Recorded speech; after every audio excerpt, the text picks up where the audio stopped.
Damos comienzo ahora al desarrollo de la unidad 3, en donde, como ya habíamos advertido en las unidades anteriores, vamos a desarrollar la segunda etapa del proceso administrativo, la organización. Bueno, en esta segunda etapa del proceso administrativo, que es la organización, definimos o tenemos que definir la estructura, las funciones y asignar los recursos. Así como en la etapa de planeamiento nosotros pensamos, llevamos a cabo una idea, desarrollamos esa idea, ahora es hora de poner en marcha la asignación de los recursos. Cuando hablamos de recursos no solamente hablamos de recursos materiales, sino también de recursos humanos, recursos intelectuales, ¿sí? Recursos económicos, recursos financieros, y también ponemos a disposición en esta etapa de la organización todas las actividades que van a acompañar a esos recursos. ¿Para qué lo vamos a hacer? Para que en la próxima etapa, que es la etapa de dirección, podamos ejecutar dichas actividades con el fin de poder lograr los objetivos. Ahora bien, también dijimos que cada una de las etapas del proceso administrativo tenemos partes muy importantes como es la definición o la conceptualización de cada una de las etapas, y también tenemos como de suma importancia los principios que poseen cada una de las etapas del proceso administrativo. En el caso de la organización, vamos a mencionar los principios que deben ser tenidos en cuenta en el desarrollo de la etapa de organización. Como primer medida, la diferenciación. ¿A qué hace referencia la diferenciación? Al grado en el cual las actividades se dividen en subactividades. Es decir, que cada conjunto de actividades la diferenciamos, la especializamos de alguna manera para poder hacerla de una manera más eficiente. Es decir, uno cuando hace las tareas de modo repetitivo y siempre hacemos las mismas actividades, tendemos a ir mejorándolas o eficientizándolas en el tiempo. ¿Por qué? Porque como me especializo en una actividad, puedo comenzar a mejorarla día tras día. También está el principio de la integración. El principio de la integración dice que si bien en la organización hay distintas partes, confluyen distintas partes, todas cooperan e interactúan entre sí, dando lugar a la interdependencia. Recordarán que en la unidad 1 mencionamos que la administración tiene como eje la teoría de los sistemas, en donde consideramos a las partes como al sistema, perdón, y a la organización como un conjunto de partes interrelacionadas que por momentos podemos quitar alguna parte para estudiarla, para analizarla, pero no es cierto que el sistema en su conjunto pueda actuar o dar los mismos réditos, los mismos objetivos si le quitamos alguna de sus partes. Entonces, el principio de la integración considera a todas las partes interrelacionadas y que van interactuando entre sí. Después nos vamos a encontrar con dos principios que parece casi una contradicción y ya vamos a ver que no. Uno es el de formalización y el que le sigue, que vamos a ver, es el de informalización. El de formalización está referido a toda la parte de la organización como etapa del proceso administrativo, que tiene que tener en cuenta la parte formal de la organización, las líneas de autoridad, la unidad de mando, los tramos de control, de tal manera que se pueda establecer un buen equilibrio en la diferenciación como en la integración de las personas. Fíjense que ahí estamos vinculando los dos principios anteriores. Respecto de la informalización, que lejos de venir a contradecir el principio anterior, lo complementa, hace referencia a todo lo que en la organización sucede de manera informal y que debemos tomarlo a cuenta, tomarlo a consideración para que podamos encararlo hacia la persecución de los objetivos organizacionales. ¿Cuáles son estos tramos de informalización? Bueno, las relaciones que se establecen entre pares, las actividades que se desarrollan, ¿sí? La manera en la que desarrollamos la comunicación también es una informalización. También como principio de la etapa de la organización tenemos a centralización y descentralización. Nuevamente acá parece que nos estuviéramos haciendo una contradicción dentro del mismo principio, pero tampoco es así. como en el caso anterior. Centralización hace referencia a todas aquellas decisiones que deben tomarse de manera centralizada y que normalmente se hacen en la parte superior del organigrama. Pero descentralización hace referencia a que necesariamente aquellas decisiones centralizadas ahora necesitan bajar en la descentralización para que se puedan llegar a ejecutar.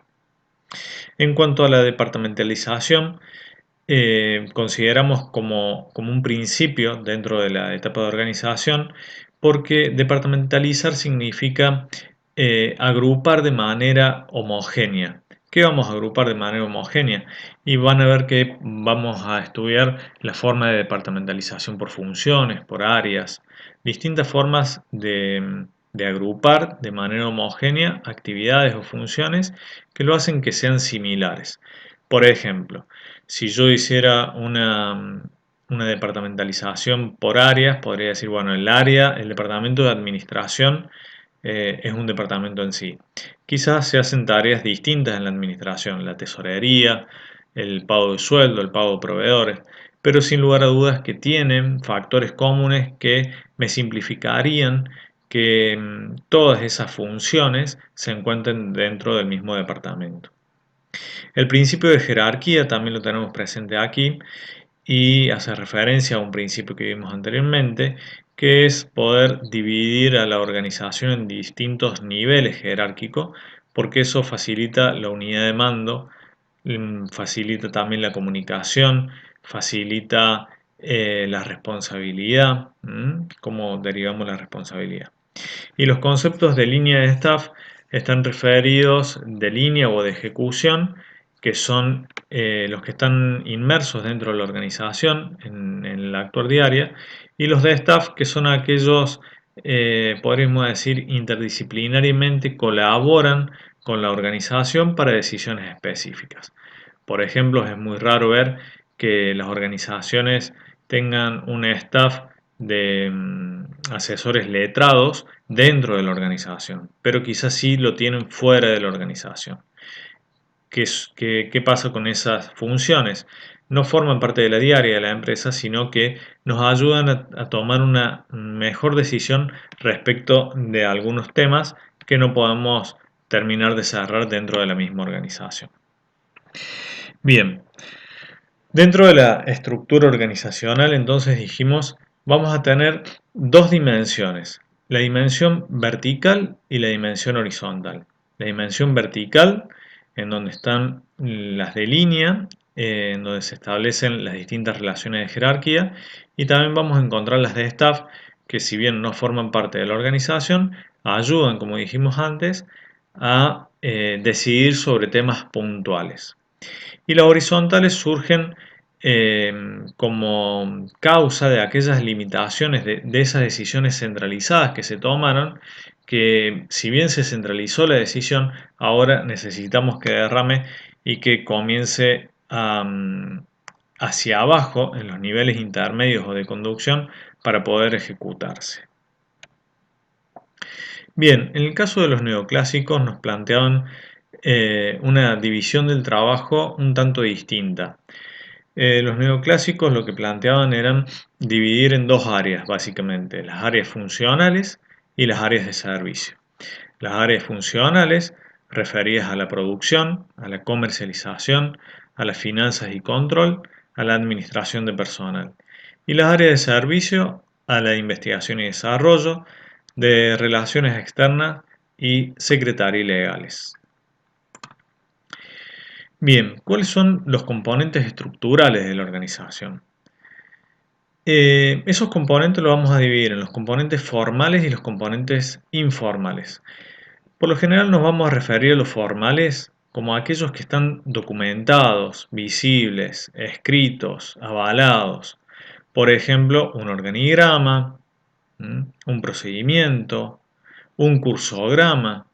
Todos estos son elementos o herramientas también que podemos utilizar dentro de la etapa de organización justamente para comenzar a asignar funciones, comenzar a asignar recursos, para diagramar cómo vamos a interactuar entre las distintas áreas, Todo este tipo de cuestiones las vamos a resolver dentro de lo que son los elementos formales o los componentes formales de la organización.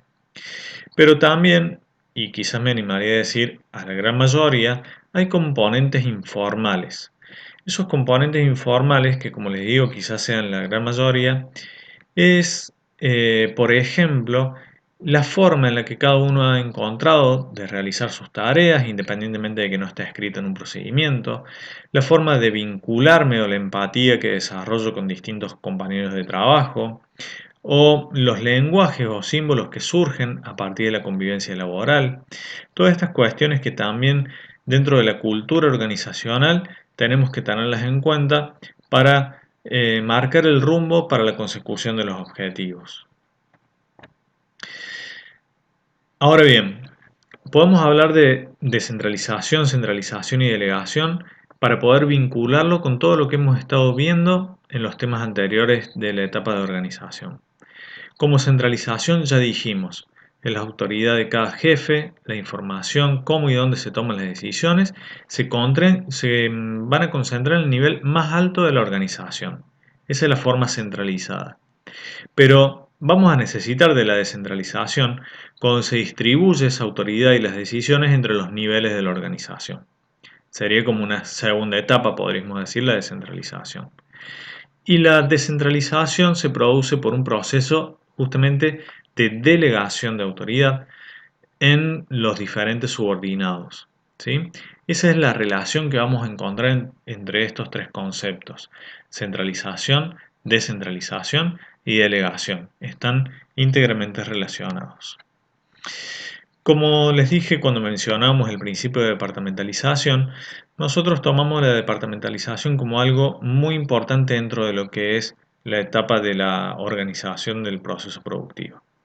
La departamentalización entonces consiste en agrupar los puestos de trabajo en grupos homogéneos de acuerdo a ciertos criterios. Este proceso se realiza una vez que se han identificado y dividido las tareas individuales. ¿Cuáles son las ventajas de la departamentalización? Como ventajas podemos mencionar principalmente, porque existen otras, estas 5 que figuran en el cuadro de la izquierda. El aprovechamiento de la especialización, como ya dijimos, también facilita el control, otorga seguridad de una atención adecuada, reconocimiento de condiciones locales, reducciones de gasto. Como desventaja quizás podríamos mencionar que no es aplicable a todas las organizaciones, sobre todo a las organizaciones más chicas o las organizaciones unipersonales. Suelen ser muy costosas, pueden caer en una burocratización del proceso. Esto está referido a que por ponerle tanto énfasis a que debo departamentalizar, termino congestionando el flujo normal y habitual de las operaciones de la empresa, y eso por supuesto que no sería bueno. Bien, ¿qué tipo de departamentalización vamos a encontrar? Y esto en realidad no es taxativo, sino que es ejemplificativo de lo que cada uno dentro de la organización puede proponer para departamentalización. Por ejemplo, por funciones. Se trata de agrupar las tareas de una organización de acuerdo con lo que se considera como funciones básicas de la misma. Ejemplo de eso, producción, ventas, administración, que son las que mencionábamos antes. También podemos hacer una departamentalización por procesos, en donde el esquema clásico del departamento de producción en las organizaciones que se dedican a producir, por ejemplo, departamento de pintura, de ensamblado, etc. También existe la departamentalización por productos, en donde ahí el criterio se utiliza en las empresas que comercializan varios productos, permite coordinar las actividades de la organización, controlar adecuadamente los costos, que no es una cuestión menor, y una mejor utilización de la tecnología también. Departamentalización por área geográfica, por ejemplo, si dijéramos, bueno, el NOA o el centro de la República o Patagonia o Litoral o Cuyo, esas son departamentalizaciones de tipo geográfica. Por tipo de cliente, cuando nos referimos a los clientes mayoristas, a los clientes minoristas. Por tiempos, esto es cuando trabajamos en distintos turnos, en turnos matutinos, vespertinos. Y mixta, que es toda otra departamentalización que necesite de las anteriores, es decir, en donde yo pueda combinar dos tipos de departamentalizaciones. Por ejemplo, podría decir, bueno, el canal mayorista, que sería por cliente, en el norte del país. Entonces ahí estaría combinando por tipo de cliente y por área geográfica. Dentro de las herramientas más utilizadas en la etapa de la organización, formales, porque recuerden que teníamos como componentes formales e informales. Dentro de los formales podemos mencionar sobre todo a los organigramas, que son un muy buen elemento visual de construcción rápida y de una interpretación casi intuitiva, ¿no es cierto? Y los cursogramas, que ahí los vamos a desarrollar un poquito más. En el caso de los organigramas son una representación gráfica simplificada de la estructura formal, ¿sí?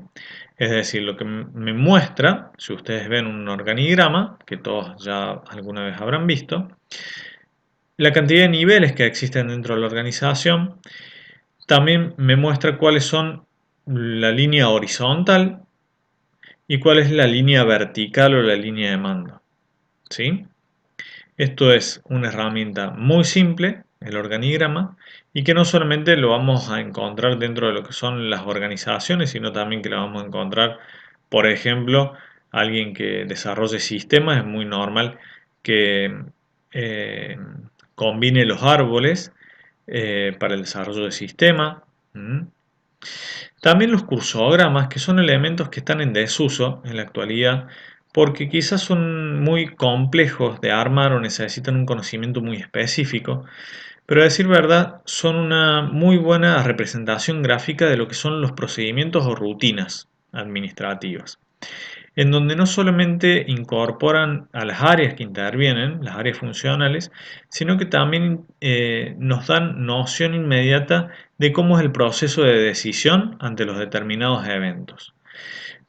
Cada una de la simbología que interviene en estos dibujos de cursogramas o flujogramas tienen un significado particular, ¿sí? Incluso hay normas que justamente buscan normalizar la señalética que utilizamos para la construcción de los cursogramas. Como les dije, son muy rígidos porque a la hora de flexibilizar o si la tarea tiene una modificación, ya el cursograma queda inmediatamente desactualizado y hay que volver a generarlo, ¿no es cierto? Cuando uno se acostumbra a la vista por cursograma, verdaderamente se puede llevar una muy buena idea de en lo que consiste un proceso con un simple vistazo. Y no hace falta ver el desarrollo exhaustivo del proceso que está reflejando ese cursograma. Bueno, hasta aquí la unidad 3 de organización dentro de la etapa del proceso administrativo. Seguiremos en las clases venideras explicando lo que es la etapa de dirección. Muchas gracias.